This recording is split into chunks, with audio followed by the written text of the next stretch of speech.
Hello and welcome, all friends and devotees of Buddhist reflections and meditations. Today is June the 14th, 2019, and we're just going to do some deliberation on some aspects of wisdom, what I call the Oracle of Master Singyum, the Oracle of Master Singyum. These works were prepared by or initially taught by Grandmaster Singyum, one of the foremost Buddhists of our time.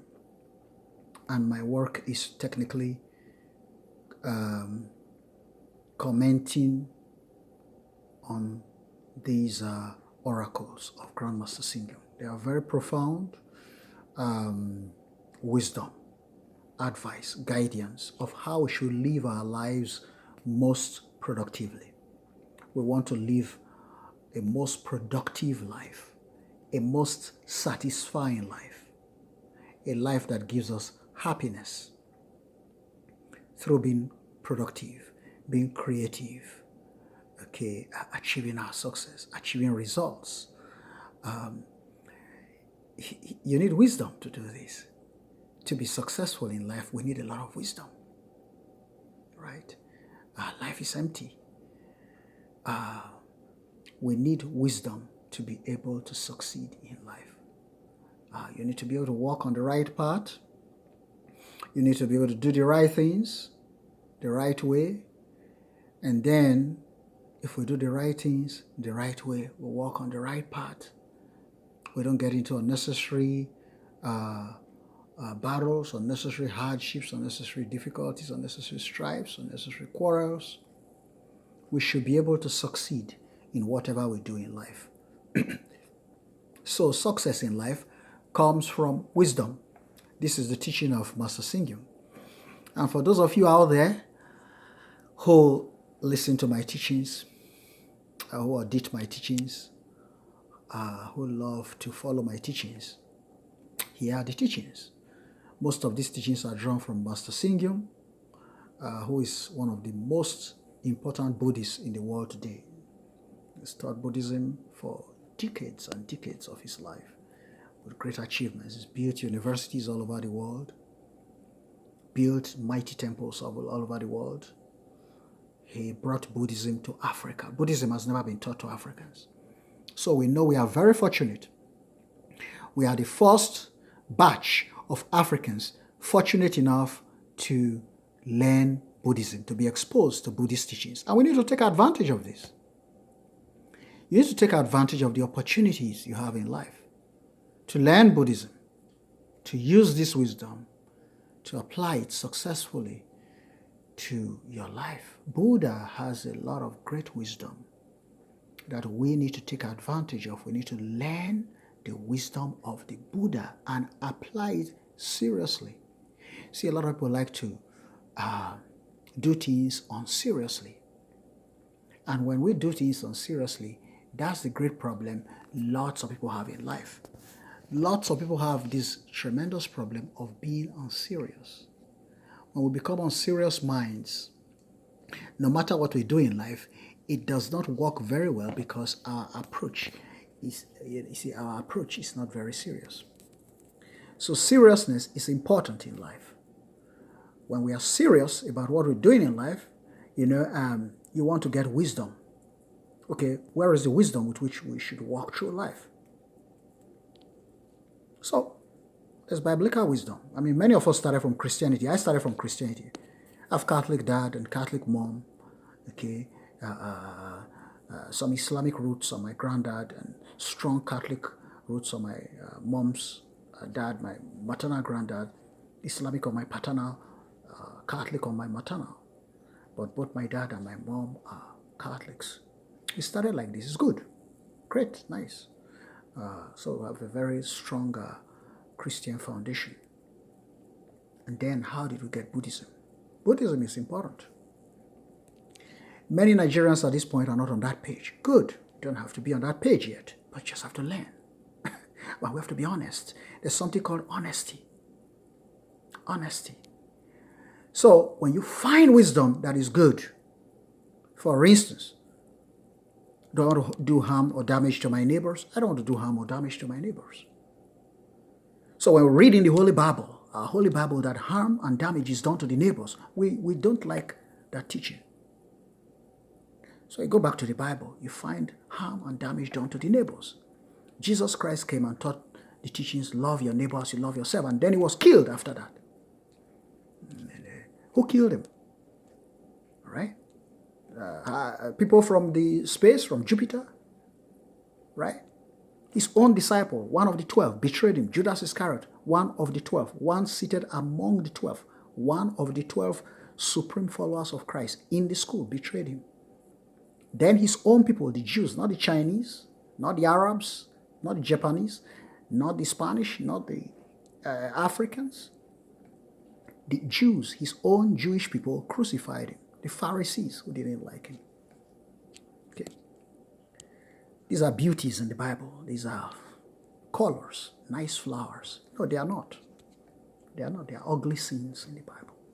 They are atrocities committed in the Bible. So when we who have strong Christian foundations read these things, we'll say, oh, these are errors. This is not the right thing to do. Moses brought the commandments. People may say, well, we're criticizing Moses. Yes, we have to criticize. In order to, that we are scholars, we are researchers. You must criticize. We have leaders. Our nations have presidents and governors. We vote them in.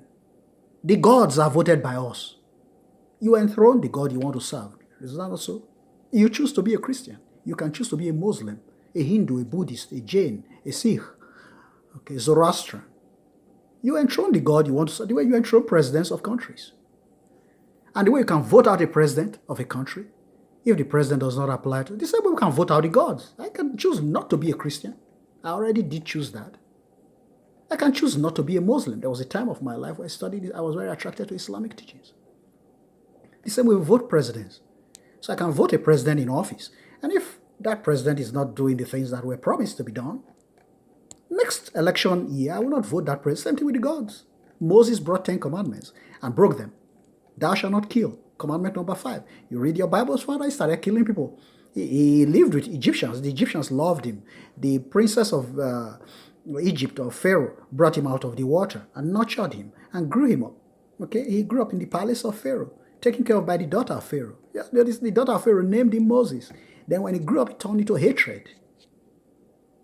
God said love. Then we start hating.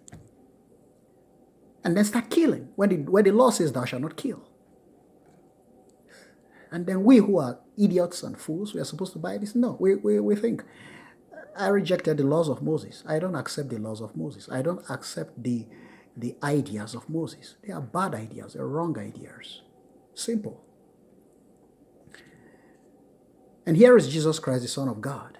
Jesus Christ, the Son of God, comes because of this. Jesus Christ understands that Moses has miscarried the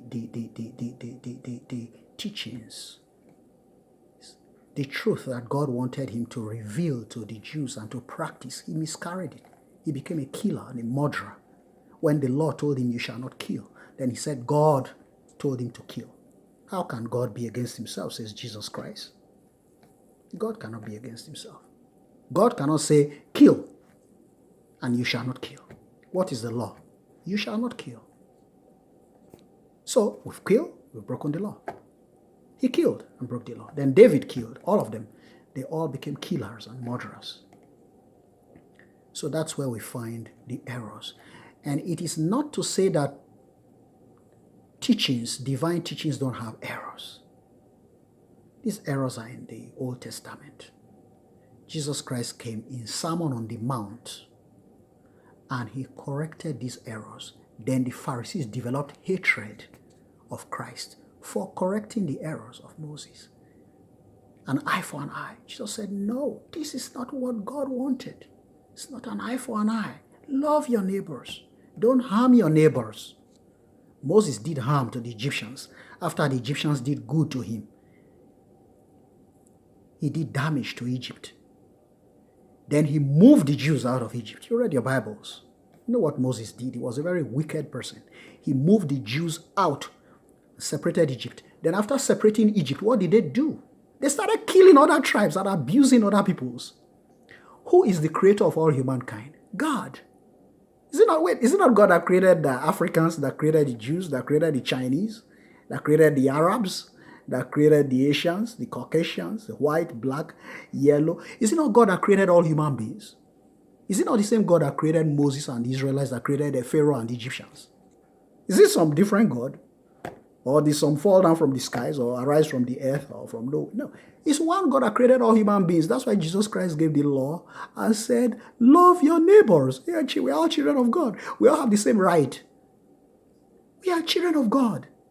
All of us. So there is no God chosen people. There's no chosen people. I'm a chosen people of God. I belong to a people chosen by God as well. So if the Jews are God's chosen people, so are the Africans. So are the Arabs. So are the Chinese.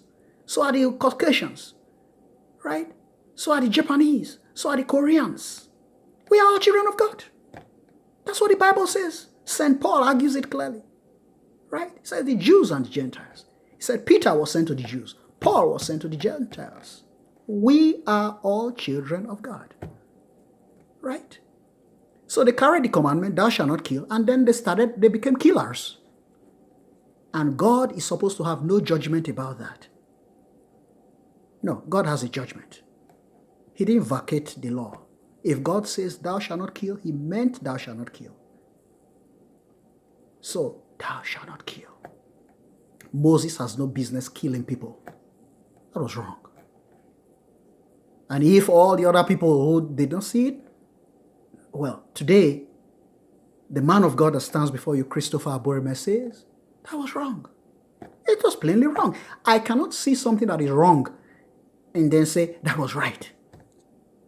Just to defend some course. Or because everybody else follows one way. No, sorry, it doesn't work like that. What is right is right. And will always be right. And what is not right is not right, and will always be not right. Then they found excuses for the killing of Christ and said Jesus Christ was crucified for our salvation. Now, Jesus Christ was not crucified for our salvation. When you go back to John 3:16. John 3:16. The Bible didn't say crucify Christ. The Bible says you believe in him. Yeah, it's like we believe in Buddha as well. Believing doesn't mean take a knife and stab somebody. That's not the meaning of belief. The responsibility of the faithful is declared in John 3:16, the statement of salvation. John 3:16, for God so loved the world. It didn't say that human beings have love. For God so loved the world. He gave his only begotten Son, Jesus Christ, that whosoever believes in him. See, the job has already been spelled out. What you have to do. It didn't say whosoever kills him on the cross. Whosoever crucifies him. That whosoever believes in him. The duty has been clearly spelled out. Believe in him. That whosoever believes in him shall not perish, but have everlasting life. John 3:16 declares salvation. So Jesus Christ could have lived for 100 years. This is what God means. Maybe they are ignorant or stupid or daft. They don't understand. Jesus Christ could have lived for 100 years with human beings believing in him. When he came and healed the sick, people believe in him. This must be the Messiah. He did a miracle. When he fed the 5,000, John chapter 6, believe in him. Wow, how did this man do this? 2 fish, 5 loaves, 5,000 families, men, women, and children in a crowd. 5,000. Few fish, few loaves, fed them. Then baskets of leftovers, of remnants were being collected after everybody was satisfied. These are wonderful miracles. John chapter 9, the person born blind, he restored his sight. John chapter 11, the dead Lazarus, he called back to life. He didn't even touch him. He just pointed to the grave and called him. Lazarus came out, dead, back to life after 4 days. So the works that Jesus Christ did, our responsibility was what? To believe in him, not to crucify him. You see? So those that crucified Christ were what? Right or wrong? You judge that. They were wrong. Simple as all that. You can tell white from black and blue from green. John 3:16 says, believe in him. It didn't say crucify him. Our salvation shall come when we kill the Son of God. That's not what John 3:16 says. John 3:16 says, when we believe in him. So, the job that God expected us to do was to believe in Jesus Christ. Those that crucified Jesus Christ were wrong. Did Jesus Christ say this? Did Jesus Christ say that? Right? Of course he did. Of course Jesus Christ. Did Jesus Christ say that God would be angry if he was crucified? That God would destroy people if they crucified him? Or that they should crucify him so that his blood will bring forgiveness of sin and there will be reconciliation and joy and happiness? No. Jesus Christ gave a parable making clear. It was not funny. There was to be woe upon them. Jesus Christ made clear. You better read the parables. Jesus Christ told the parable of the vineyard, the rich man who planted a vineyard and put tenants in the vineyard and then traveled away from the place. And then God started sending, or the rich man, which is God, of course, the rich man started sending his servants. Okay, there was a contract. The tenants had agreed that they were going to pay, right, for their use of the vineyard. So the rich man who traveled sent messengers, okay, which was God sending prophets, and he sent messengers to the vineyard to collect the according to the contract, to take the what the people had promised they were going to give. And when they saw the messengers coming, what did the Bible say? What did Jesus Christ say? That's it's a parable of Christ. So they attacked them. They attacked these servants and beat them up and threw them out of the vineyard and wounded them. And Jesus Christ said that this owner, the Lord, the owner of the vineyard, was very patient man, beautiful, good man, which is what God can be. And God is, always and forever.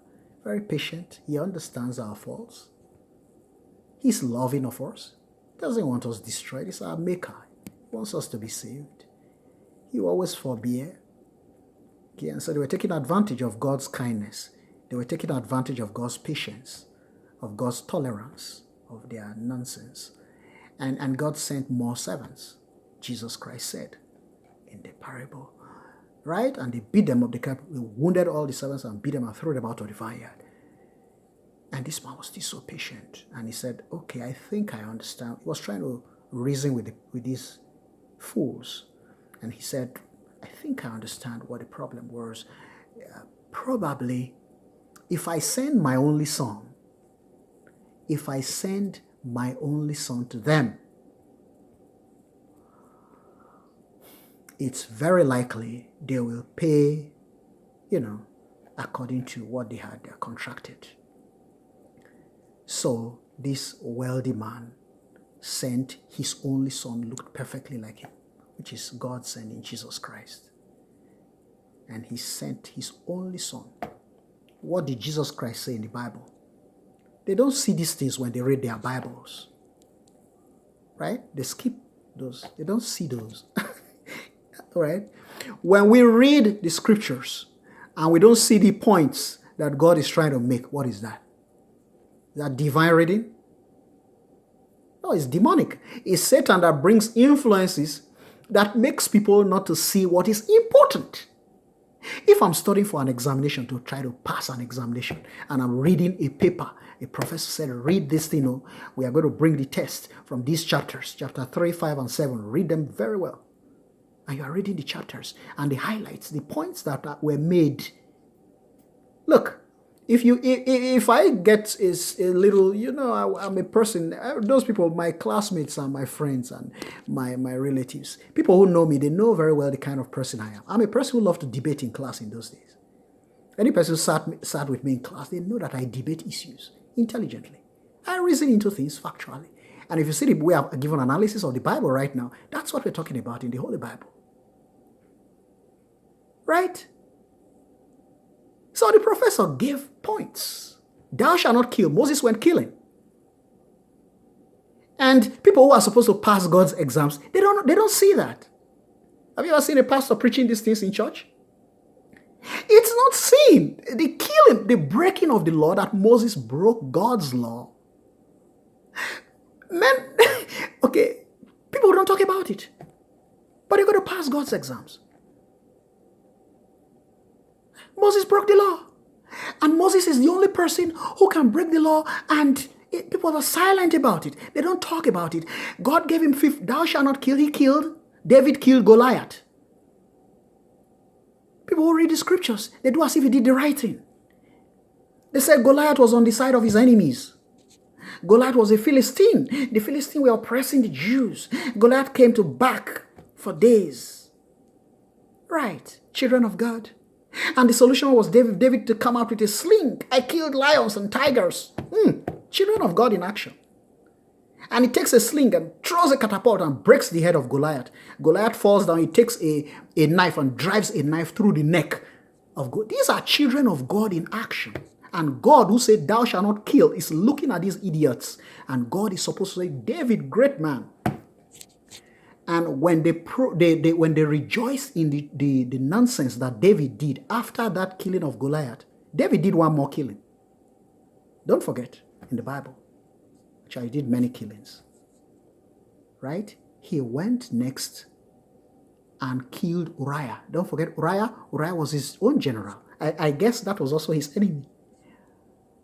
He sent Uriah to the bad part of the war where he'll get killed because of lust. He saw the beautiful woman Bathsheba having a bath, the wife, and he asked questions. Who is this beautiful woman? They said, Lord, is the wife of your general, Uriah.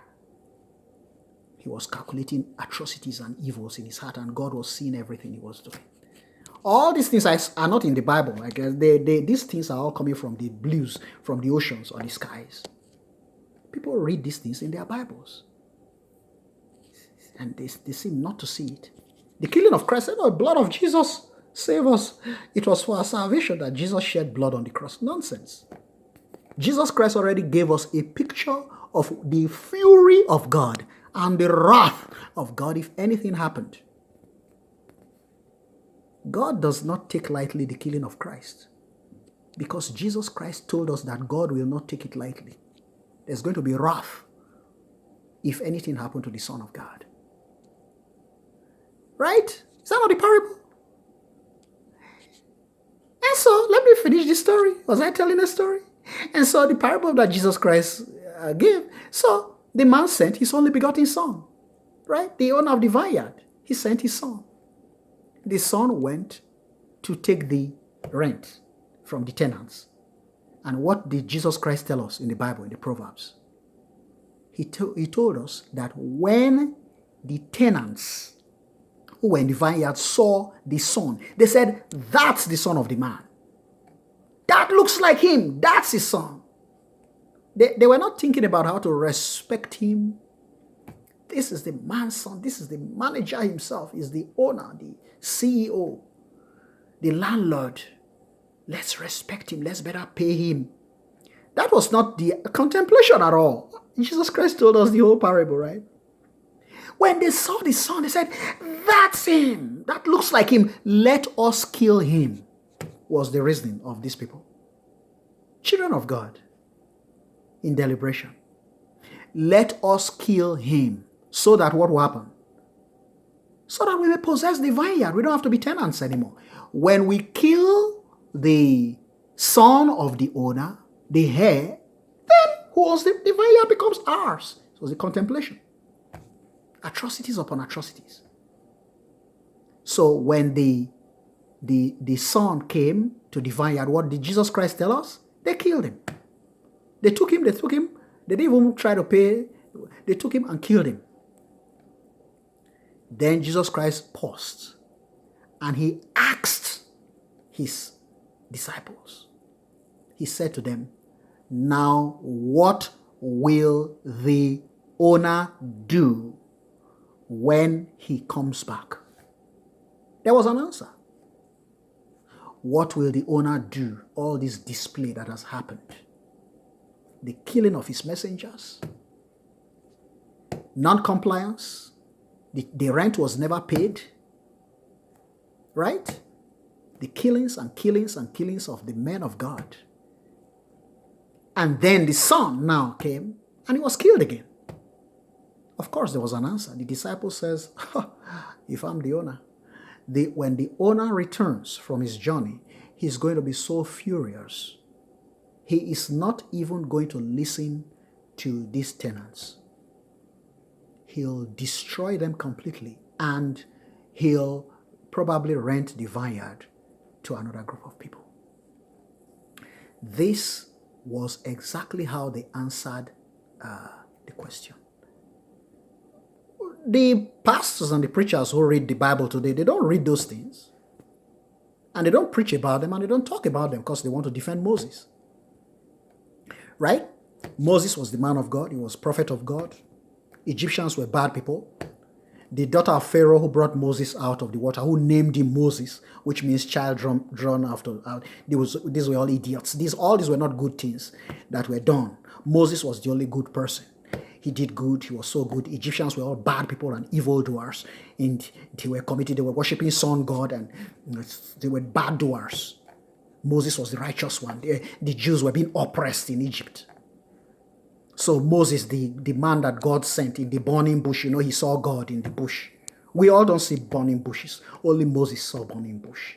Then he saw burning bush. Then God told him, go and kill the Egyptians.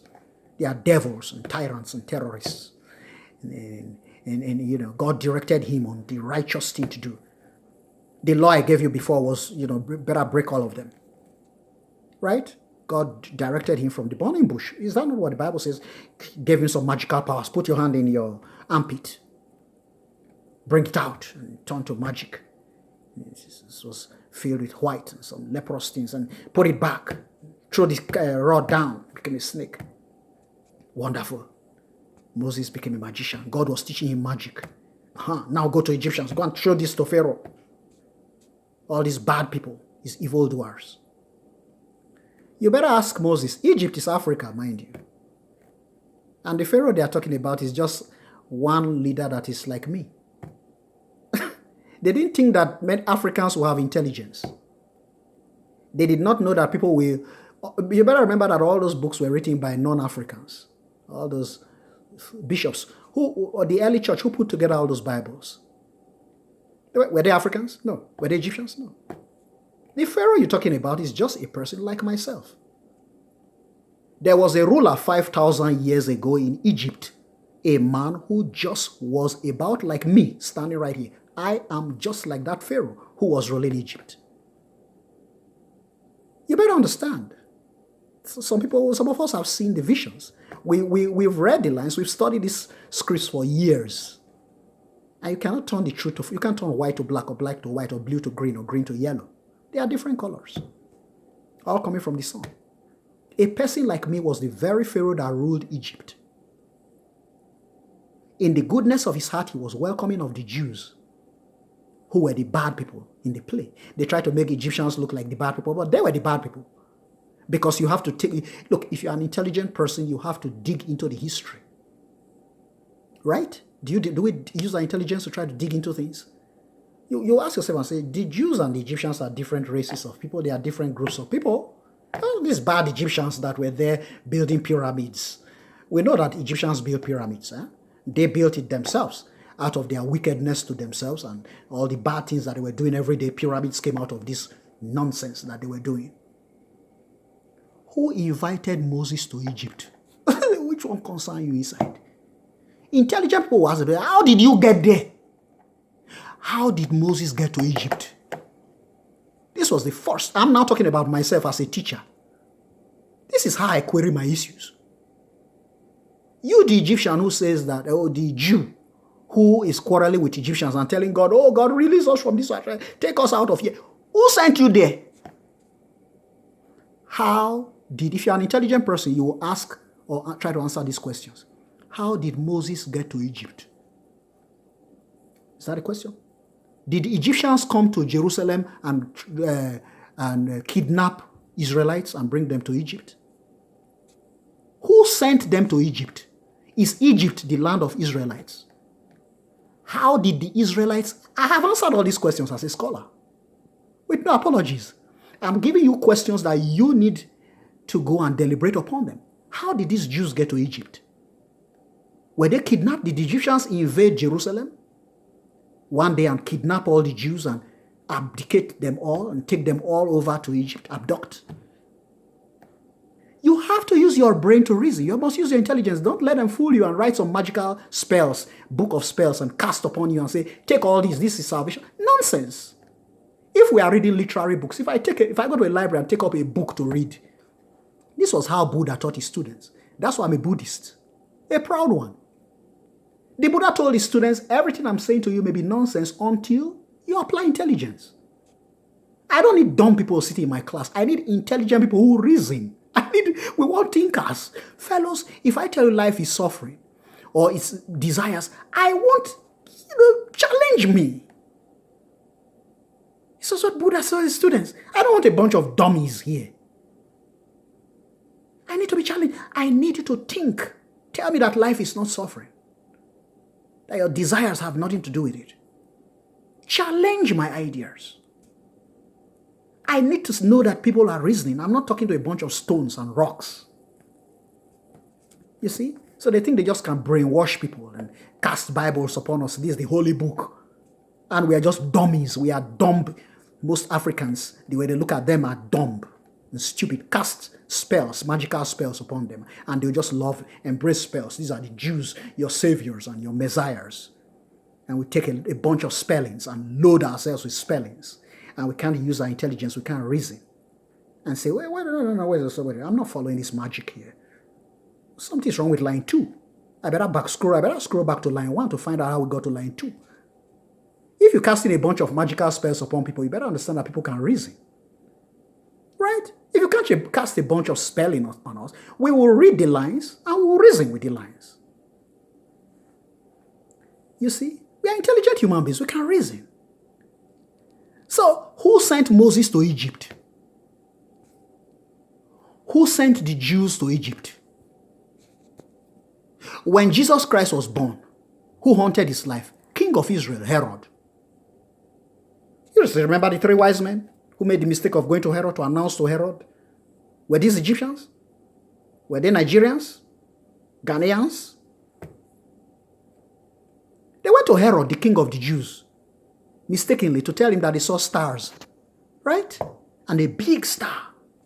Herod was jealous. He wanted to kill whoever was being born. He told the 3 wise men that when they're coming back, they should come back to him.